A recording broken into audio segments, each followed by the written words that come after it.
many lies are we going to have to wake up out of before we can stop waking up out of lies? That's my question. It's food for thought. So I kind of think of it as Skystrology Western is like the 3D blueprint you're given. You know how everything's a little wrong in the Gregorian calendar. It's a little off. You try to be in alignment. You think you're in alignment. And then all of a sudden you're like never going to get in alignment because you're reading false information because certain agendas don't want you to really find out your worth and your power and who you are. Yeah. And then you find out Skystrology, just perfect alignment with everything that is. 5D, fifth dimension, in alignment with the energies around you, not off by 1 month.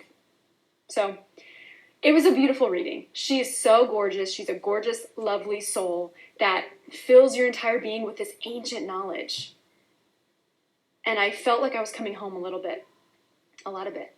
So I thoroughly recommend a reading with her, even if you're not open to it, just to see from a different perspective, see how it feels in your body. You know, half this world is waking up from what we thought we knew into what is really true. And so, I mean, if you think about it that way, it makes perfect sense. So I recommend it. She's gorgeous. Love her.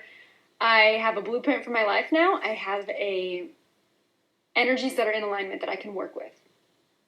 So recently I got a beautiful reading from Cloudette, and she does Skystrology readings. And they're based on the mathematical calculations on where the planets and the constellations are in the sky at the time you were born.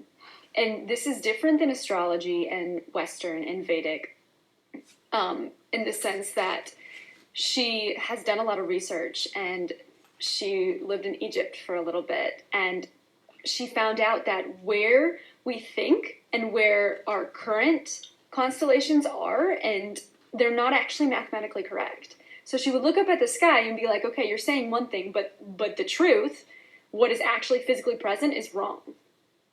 So she's kind of developed her new technique, Skystrology. And to put this kind of into physical understanding is, in astrology, my birth chart, my sun, moon, and rising are all air signs, Libra, Gemini, Gemini. Then I get a reading from her. And my birth chart is sun, moon, and rising is Virgo, Taurus, Taurus. All earth signs. And I can't explain to you the shift and the resonant knowing of when she said that and how much more grounded I felt in my being because of that. I never really dug deeply into astrology. My soul was kind of just like, take it at face value. And so finding this out, I was like, wow, okay, now we can begin my soul's journey. Because I have the right energetics that I'm working with that are actually in alignment with what's really happening instead of what we're told. And part of me is like, how many lies are we going to have to wake up out of before we can stop waking up out of lies? That's my question. It's food for thought.